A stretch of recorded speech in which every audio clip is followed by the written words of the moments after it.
Each battle we win, our deck's average elixir cost goes down by 1 elixir. Alright, so hopping in the first game here, we're going to be using a 7.0 elixir hog deck. So this is basically the heaviest hog deck inside of Clash Royale. It can only be like 0.1 elixir more expensive if you replace the elixir collector with like a Pekka, I think. So this is going to be a fun challenge here.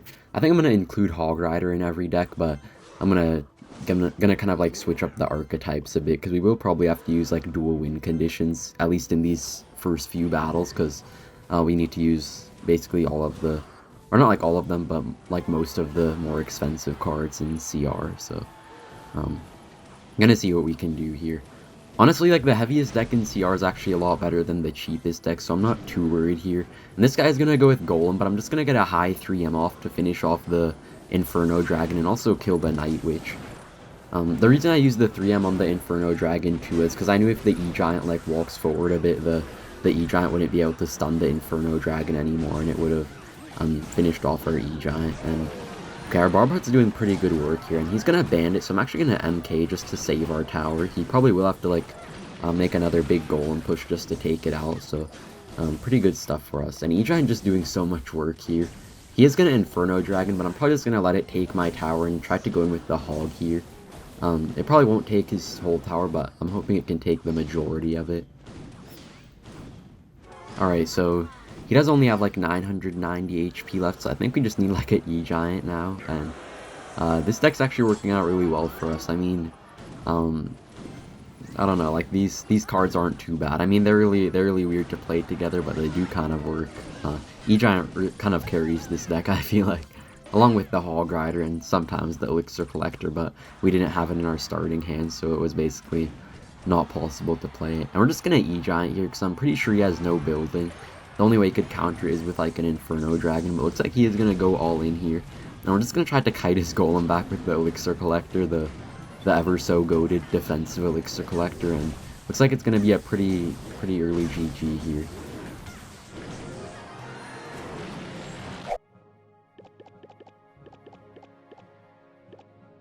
Alright, so since we won the last game here, we're gonna be kind of tuning our deck down a little bit. It's gonna be a 6.0 average elixir cost now, so should be a bit better. And he's gonna Bandit the river the first place, so you can actually fully counter it by kiting it with the Hog Rider, and actually a pretty good trade for us. He will go with the MK, it looks like, but we're just gonna use our own MK here. And we do have Elixir Collector in our starting hand for once, so hope we can kind of like stack them a little bit.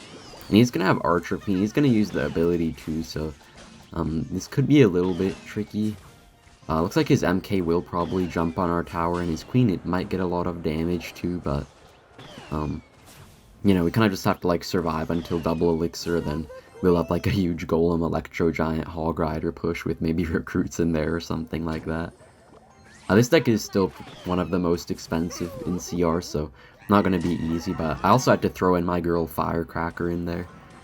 Alright, so just going to defensive E-Giant here. It kind of wrecks Ram Rider usually, but alright, so he did go in with the Lightning on our Elixir Collector as well, so he's probably really low on Elixir, but I don't really want to Hog here right behind the E-Giant, because I know he can either just like Mega Knight all of it, or like get a good value Queen, and we don't have NATO in this deck, so E-Giant not going to get as much value as it could, because normally it would probably finish off the Queen really well, but now we're just going to Golem, trying to tank his Queen, and he will Bandit as well, but I'm pretty sure the Golem should just tank everything, and we can probably get our own Archer Queen down. And by the way, guys, we are going for the GC12 win here, so actually facing like not too bad players. I don't know if they're playing too well, but they are at least pretty decent players, I would assume, if they're this far in the GC, so gonna see what we can do. Alright, so Golem chipping away really nicely. I kind of just threw an Archer Queen there because she just does work every time, and also to honor B-Rad, if you guys know the story behind that. Alright, so he's gonna give us a lot of value here with the Mega Knight and Ram Rider, so just gonna take our MK on it, and probably just gonna go with a big push here in a bit, and yeah, we're gonna E-Giant here right behind it. And we do have the MK kind of tanking for the E-Giant until it gets to the tower, so that's going to be pretty helpful for us. And I'm going to also throw in the Hog there, so this might be a 2-tower game here. Probably will be unless we can somehow defend really well, but Should be fine by me. Okay, he's gonna go with the MK here. I'm gonna have to go with recruits, and maybe we can get like a firecracker helping or something. But, okay, so he's gonna go with the ram rider, so I'm just gonna let the tower go. That's probably gonna be tower down for sure, and we do have to be a bit careful of the 3 crown, so I'm just gonna go with the MK of my own here. Don't really want to give him any chances to get a possible 3 crown or something. I could have actually went with Pekka in this deck over Mega Knight to counter like all the other Mega Knight decks, but I feel like MK is better since we don't have like any small spells. So if there's like a guy running Skarmy, then Pekka would just get absolutely destroyed. So that's why I chose that. Alright, now we're just gonna set up the infamous Golem E Giant push, and we can't really like spell down his units. Like if I had lightning here, I could just absolutely wreck his queen and all that, but we don't have that, so it is hurting us a bit. But E-Giant might actually be able to get through for a bit of damage. And I'm just gonna recruits here, and I'm also gonna save up to hopefully get an MK down. Should be able to get it down in time on the Ram Rider to stop the charge, and yeah, really good stuff here. He is gonna MK as well, so I can keep making these huge pushes, and he can't really defend them too well, but I just have to make sure he doesn't get like too much counter push. So I'm gonna go in for the 3 crown here, so I don't just like feed into his big MK push, and let's see if we can do anything. Okay, so Queen is gonna lock on the Bandit first, but it is targeting his King Tower now, so okay, it actually does get off one big last shot. I'm just gonna Firecracker here, hoping he has a slow reaction time. Oh yeah, he had quite a slow reaction time, so we got it there. Pretty nice win. Alright, in the third game here, we're going to be using Golem RG Hog Rider. So this is kind of just a deck to honor Fino Final Form. If you guys have ever heard of him, he's an infamous RG Hog player, and I got inspiration for this deck from him. Alright, so this guy's going to have Ice Spirit and Tesla, so it's probably going to be Xbow. Could be some other cycle deck as well. Could actually be Hog EQ or something. Okay, it is probably going to be Hog EQ here, so might be a little bit difficult. We do have like decent offense. We do have a lightning as well to break through his Tesla, but we do have just like a really weird cycle, so we won't really be able to defend his Hog Riders too well, which is going to be a little bit of a problem. We do kind of have to rely on Queen a bit to carry us, hopefully, and I don't know, maybe we could get like a good RG Hog push off soon. And I'm just gonna Hog other lane because I know he wasted Valkyrie, so now that he wasted the Tesla, I don't think he should have too much for our Queen here. Okay, he's gonna just tank it with a Hog Rider, so it does work out decently for him, but I think we are gonna get a few shots off, and gonna put us right back into the match.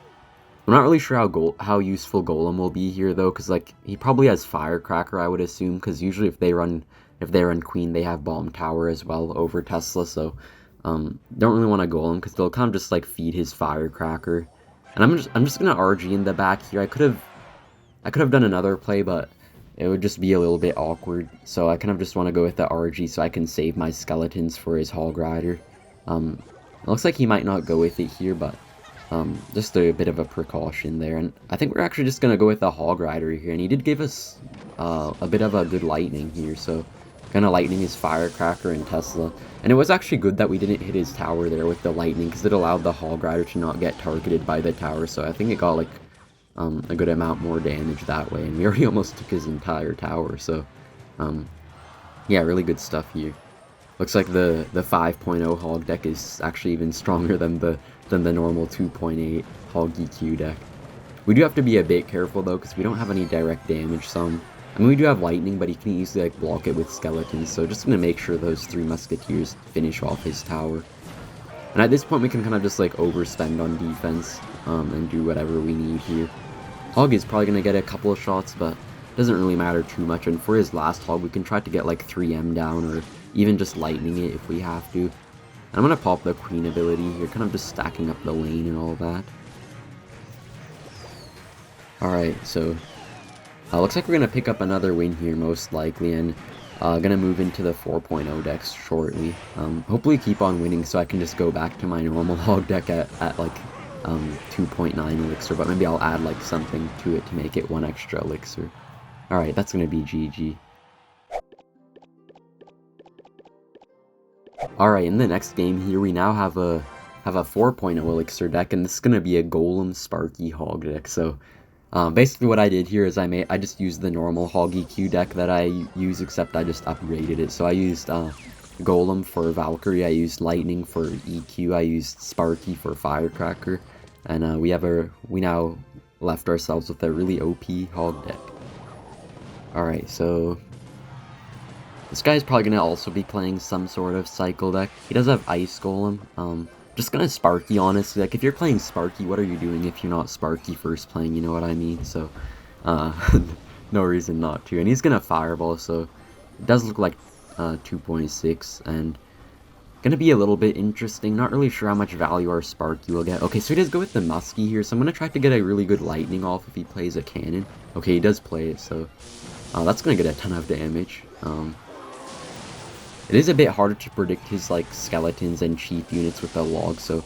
Okay, looks like we did miss our log, like, we went with it a bit early, but it's honestly a little bit difficult when you don't have, like, a zap for the insta-predict kind of thing, but we did take most of his tower already, and we do have the Tesla to defend against his hog this time, so... if we just defend and cycle a couple lightnings, we should be able to pick up a pretty easy win here. So I guess this is the new best version of Hog Lightning, I guess. Alright, so he's gonna Muskie in the back. We're just gonna Sparky in the back, because we know we can easily just Tesla his Hog and get, like, skeletons down on his Musketeer, so I'm not really worried about anything here. We're just gonna go with Hog. He's probably gonna Cannon our Hog Rider, but might as well use it just to tank for the Sparky a little bit and force out a couple of his distraction cards, hopefully. Or I was just gonna Prediction Log. It's probably... Okay, so it looks like he did, like, go with the Ice Golem instead of Skeletons, but honestly, it's always worth it to Prediction Log, because, like, even though you're gonna miss most of the time, the one time you do hit it, you're gonna take, like, half of their tower, and, yeah. Alright, so this guy's giving us the Yawn emote a lot. Just gonna give him a couple of emotes back, and we're now gonna have the OP Golem Sparky push. And we're just gonna activate our King Tower off this E-Spirit. I feel like in general, it's kind of always worth it to activate your King Tower versus E-Spirit. The only matchup I wouldn't activate my King in is maybe like a mirror matchup or something, running like some sort of cycle deck. But otherwise, it's almost always worth it. Like even against RG, like when the King Tower will never really target it, it's still kind of worth it to activate your King Tower, because then if there's like a Ghost or a Dark Prince on your tower, or like even a Fisherman, the King Tower will kind of help out a bit, so you can kind of ignore things like that more easily. Alright, so that's gonna be GG here. Just gonna absolutely wreck this guy with the best Hog deck.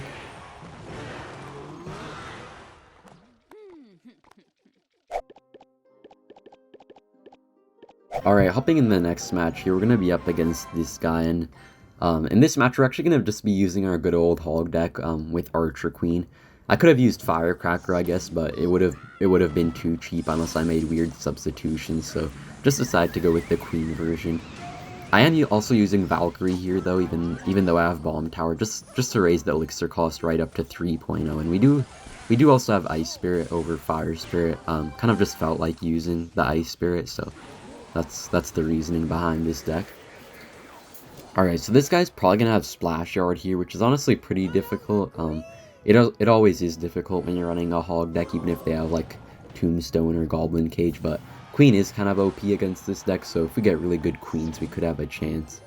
And I am actually going to predict his Tombstone with the Earthquake, which is always really good.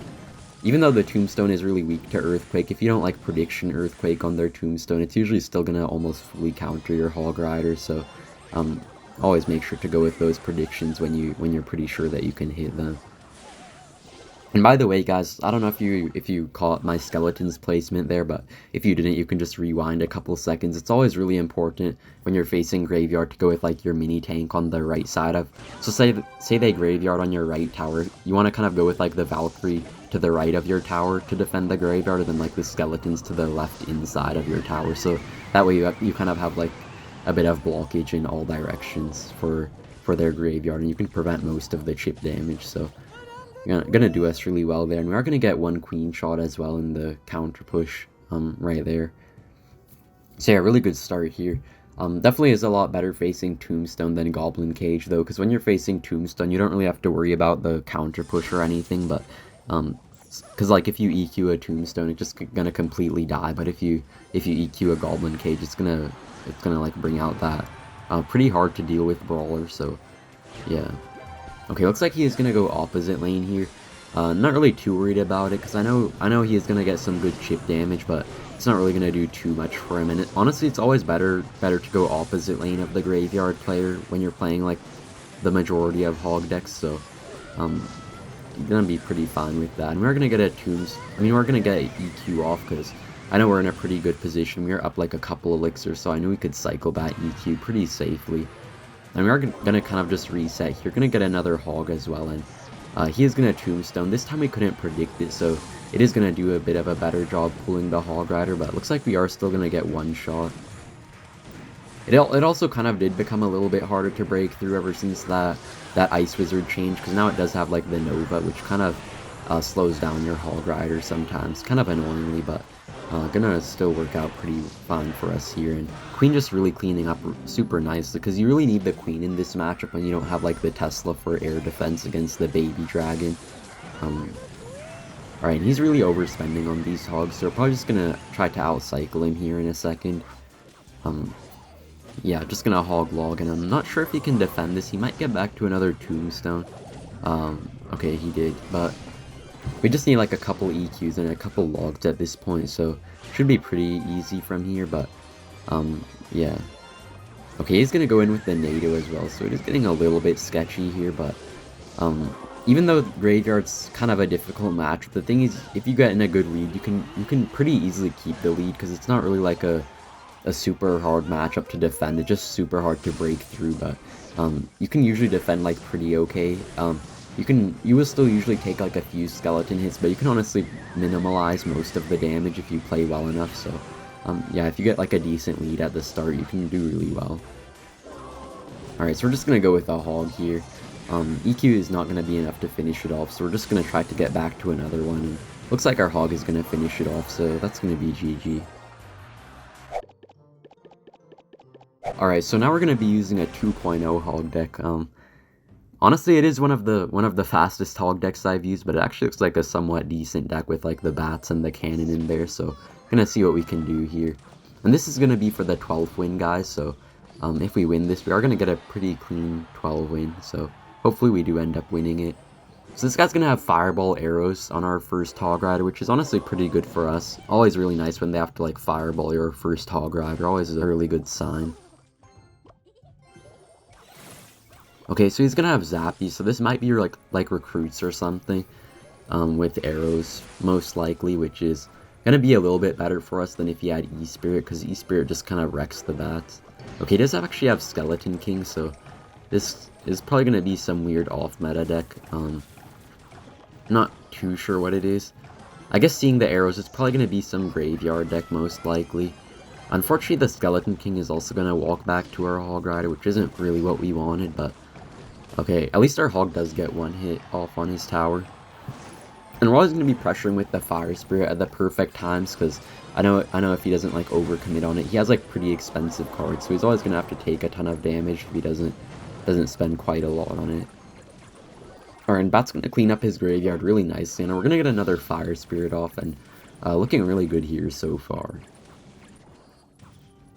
Alright, so we do kind of just have to watch out for his Skeleton King, but to be honest, Ice Golem is pretty strong against Skeleton King, because you can always like just plop it down and it'll distract the Skelly King for a while, but it'll also like kill all the skeletons that they play, so that's pretty good. And he is going to have to fireball our Hog Rider again, so even though he didn't get any hits off, I feel like it's a pretty successful Hog Rider there, since he had to spend quite a bit. Alright, so I mean, Tombstone's going to work out pretty decently for him on defense, just because we don't have like an Earthquake or something like that, but still going to be pretty fine for us. And we're going to try to activate King Tower off of this Mega Knight, so I don't want a cannon right away. I'm just going to like cycle stuff in the back. And he's going to Graveyard, so we might have to sacrifice some damage. He might get like a good amount of damage here, but looks like we are going to get the King Tower activation off, so it was kind of worth it, to be honest, even though he got a ton of damage there. We're just going to Hog Rider. He's probably going to go with a Tombstone, but maybe we can outcycle him after this. It will be a bit difficult going same lane as him, though, but You know, we're in a pretty decent spot here. As long as he doesn't start, like, stacking too much stuff, that is. Okay, and yeah, with our King Tower activated, the defense is just so easy. We just have to make sure we can get a couple Hog Riders through him. Looks like that Hog Rider is going to score 2 shots, which is really nice for us here. I'm just going to be careful of that Inferno Dragon. That's probably, like, the main threat here.